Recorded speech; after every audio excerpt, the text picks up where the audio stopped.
Oke, halo semuanya. Perkenalkan nama gue Andrew Jadami, gue dari tim Koko Coder akan jelasin soal bab greedy yang soal B yang nyaman makan.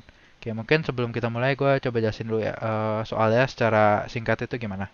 Oke, jadi sebenarnya ini soalnya cukup simpel. Intinya kita pada Engklek atau Pak Ganesh di sini dia lagi pengen ngadain sebuah perjamuan makan gitu. Di mana perjamuan makannya itu misalkan dia lagi menjalankan suatu sesi dengan satu teman. Oh sorry, ada N teman udah, ada N teman. Terus masing-masing teman itu punya ke kayak batas atau range waktu yang dia di mana dia tuh bisa pergi ke perjamuan makannya Pak Ganesh gitu. Nah, jadi dalam suatu waktu nggak boleh ada dua orang gitu yang makannya bareng atau nggak boleh ada dua orang yang ikut perjamuan pada saat yang bersamaan sama orang lain gitu. Jadi pada Pak Ganesh ceritanya cuma pengen ketemu sama satu orang at one time gitu. Jadi contohnya misalkan ini, kalau kita bisa lihat nih teman satu itu punya waktunya dari 2, nah terus durasinya tuh dia bisa 5.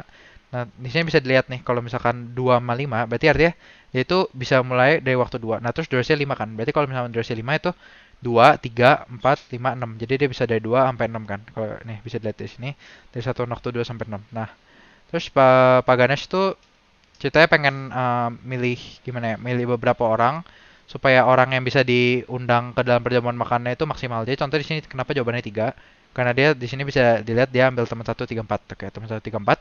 Berarti di sini 2 sampai 6. 2 sampai 6 terus yang ini 9 sampai berapa? 9 sampai 15. Terus yang ini 9 sampai 11.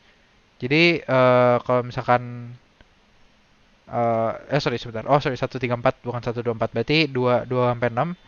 2 sampai 6 terus habis itu kan 3 ya. 3 berarti 15 sampai 20 terus 9 sampai 12. Kalau misal sorry 9 sampai 11. Berarti kalau dilihat dari yang itu nggak ada yang beririsan kan karena 2 sampai 6 6 yang terakhir terus 6 itu selanjutnya 9 nggak beririsan. Terus ini 11 akhirnya terus selanjutnya 15 kan. Berarti nggak ada irisan di antara cara-cara itu. Nah, sekarang gimana gimana cara kayak kita bisa kerjain soal ini supaya bisa dapatnya maksimal setiap kali gitu. Nah, jangan lupa kalau misalkan batasan itu N-nya 100.000. Jadi N-nya lumayan gede. Kalau misalkan kita mau pakai cara mungkin kayak DP, sebenarnya mungkin bisa kalau N-nya lebih kecil, tapi karena ini N-nya lumayan besar, jadi kita harus pakai cara yang lebih pinter gitu. Nah, kalau misalnya dilihat di sini, aku udah bikin sebuah docs gitu buat ngejelasin algoritma dan mungkin ide-ide yang bisa kalian pikirin gitu, kenapa algoritma bekerja. Nah, misalnya di sini kita ada 4 event gitu, atau ini sebenarnya aku ambil dari Geeks for Geeks. Jadi Geeks for Geeks tuh ada yang kayak ini sebuah algoritma klasik lah anggap aja. Namanya greedy scheduling problem. Nah, terus misalkan di sini event itu dianggapnya orang. Jadi anggapnya orang itu ada orang A, B, C, D. Terus dia mulai dari satu dan ending time-nya itu ada suatu ending time. 2, ending time 5, 3 sama 9, 6 sama 8. Nah, ya kalau ini tadi sama aja, cuma beda yang tadi starting time sama durasi ya. Jadi beda itu doang. Nah, terus oke. Jadi kalau misalkan eventnya kayak gini, ini udah ada representasinya ya. Jadi ya contoh pengambilan salah satu pengambilan maksimumnya itu yang ini A sampai D gitu. Nah terus ya kenapa kenapa nggak A sama C? Ya itu bisa juga A sama C juga bisa, tapi ya sama aja kayak akhirnya pada akhirnya dua doang kan maksimalnya. Ya jadi gitu. Nah terus oke, coba kita pikirin cara pertama itu mungkin kita coba ambil yang durasi paling rendah. Ya contohnya berarti yang durasi paling rendah itu berapa ini? 5 sampai 2 itu durasi 4 detik. 3 itu berapa detik? 3 itu adalah 3 detik. Terus yang ini 7 detik, yang paling bawah itu juga 3 detik. Nah, jadi ya udah kalau kita tahu itu, kita misalnya pilih yang A sama yang D. Itu mungkin kelihatan sebagai salah satu solusi yang mungkin lumayan oke dan masuk akal gitu. Tapi sebenarnya kenyataannya ada suatu counter example yang bikin cara ini tuh nggak valid gitu. Contohnya nih, kalau misalkan ada yang durasi pendek tapi dia tuh di tengah gitu. Jadi kita seharusnya kita bisa ambil dua yang di atas sama yang di bawah, tapi kita ngambil yang lebih pendek durasinya, sedangkan itu belum pasti lebih optimal kan. Oke, jadi ini counter example buat contoh cara yang tadi. Berarti cara yang tadi kita udah tahu nggak valid kan. Nah selanjutnya kita coba untuk lihat yang cara kedua. Nah mungkin cara kedua itu gimana kalau kita pilih dari titik mulai yang paling cepat. Jadi titik mulai yang paling cepat yaitu A. Ini awalnya di sini. Terus dia mulai lanjut aja ke C. Terus nanti kalau misalnya selama masih bisa dia bakal pilih terus gitu yang titiknya mulai yang paling cepat. Nah ini ada juga counter example yaitu kalau misalnya titik mulai yang paling cepat itu ternyata misalnya durasinya panjang banget. Ya udah berarti tinggal titik mulai paling cepat terus durasi itu mencakup semua segmen yang lain dan itu udah pasti nggak optimal kan. Misalkan kayak gini harusnya kita bisa ambil dua tapi kita dapetnya cuma satu.